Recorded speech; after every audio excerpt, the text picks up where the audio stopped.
एउटा म्यामले केराटिनको फुल प्रोसेस हालिदिनु नि म्याम प्लिज भनेर रिक्वेस्ट गर्नुभएको थियो अस्तिदेखि म चाहिँ बिजी भएर हालिदिन पाएको थिएन सो आज मैले केराटिनको फुल प्रोसेस हालेको छु हेर्नुहोस् होला है त अन्तिमसम्म भिडियो लामो छ हेर्नु होला स्किप नगरिकन सुरुमा मैले यहाँ कपाल भिजाइदिएको छु हैन कपाल भिजाउनु होला सुरुमा चाहिँ अनि कपाल मजाले भिजाइसकेपछि 1 नम्बर स्याम्पु लिनु होला हैन म चाहिँ यो लेरीको चलाउँदैछु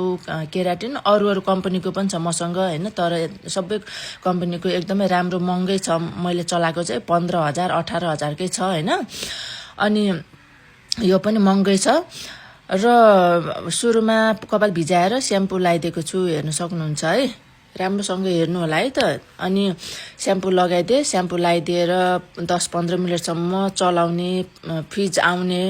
गरेर मजाले चलाउने मजाले पखाल्ने कपाल है एकदमै मजाले चलाउने कपाललाई अनि मार्ने भनौं न हैन अब त्यो फोरहरु जाओस् राम्रोसँग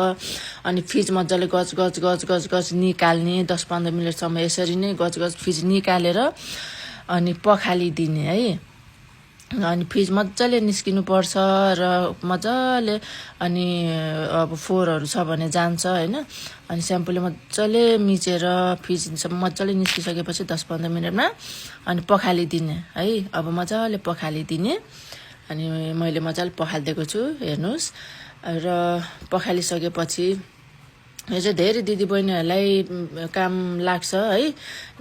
धेरै ब्युटिशियन दिदीबहिनीहरुलाई पखालिसकेपछि अब टावेलले सबै पानी पुछ्ने हैन कपालको अनि सुकाइदिने ड्रायरले सुकाइदिने अनि ड्रायरले सुकाएको चाहिँ भिडियो बनाउन पाइन बिजी भयौं त्यही भएर है जस्ट ड्रायरले सुकाइसकेपछि अनि दोस्रो क्रिम लगाउन सुरु गर्ने थोरै थोरै लिने दोस्रो क्रिम लगाउने यसरी नै ल हेर्नुस् त अब सबै कपालमा लगाइसकेको छ हैन अनि लगाइदिने क्रिम दोस्रो क्रिम लिने हाफ इन्च छोडेर लगाइदिने छालामा चाहिँ लगाउनु भएन हैन लगाइदिसकेपछि यसरी र्यापिङ पेपरले मजाले र्याप गर्दिने चारैतिरबाट है हावा नछिर्ने गरेर हैन मजाले र्याप गर्दिने र्याप गरिसकेपछि राख्ने अनि 45 मिनेट राख्ने र्याप गरेको चाहिँ निकालेको पनि भिडियो बनाउन पाइन है त्यति निकाल्नलाई त ठुलो कुरा भएन जस र्याप गरिसकेछम हैन त्यो र्याप गरिसकेकोलाई निकालेपछि यसरी सुकाउने ड्रायरले है अनि त्यो ड्रायरले त्यसरी सुकाइसकेपछि अब अनि फेरि अनि त्यहाँदेखि आइरन तान्ने लिएर थोरै थोरै कपाल लिँदै आइरन तान्ने आइरनको भोल्युम चाहिँ हजुरलाई 190 200 210-20 राख्न सकिन्छ है अनि यसरी लिएर तान्ने मजाले तान्ने है मजाले तान्ने थोरै थोरै लिएर अनि तानिसक्यो है अब तानिसकेपछि 5-10 मिनेट होल्ड गर्दिने हैन तातोमा नपखाल्दिने एकछिन सेलाउन दिने अब सेलाउन दिएर फेरि पानीले पखाल्ने चिसो पानी भए पनि हुन्छ हल्का मनतातो भए नि हुन्छ पखाल्दिने क्रिम हुन्छ नि त्यो क्रिम माथि नै हामीले तान्छौं हैन क्रिमले तानिसके क्रिम माथि तानेकोलाई क्रिम पखालिदिने हैन क्रिम मजाले पखालिदिने अनि थर्ड क्रिम 3 नम्बरको क्रिम कन्डिसनर भन्ने हुन्छ त्यो कन्डिसनरले अनि मजाले फेरि दल्दिने कपालमा भित्र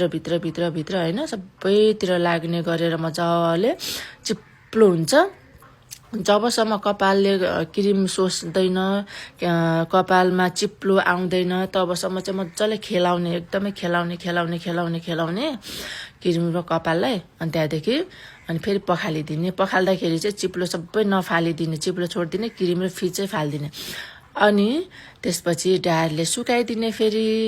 अनि ड्रायरले यसरी सुकाउने सिधा गरेर उडाएर नसुकाउने हैन यस्तो बाङ्गो टिङ्गो गर्दै उडाएर नसुकाउने सिधा गरेर सुकाउने अनि हेर्नुस् त सुकाइसकेपछि रिजल्ट चाहिँ यस्तो हुन्छ शाइनिङ आउँछ सिल्की हुन्छ स्ट्रेट बस्छ है यसरी नै गर्न सक्नुहुन्छ सजिलो छ धेरै गाह्रो छैन र बोटक्स पनि यसरी नै गर्ने हो बोटक्सको प्रोसेस पनि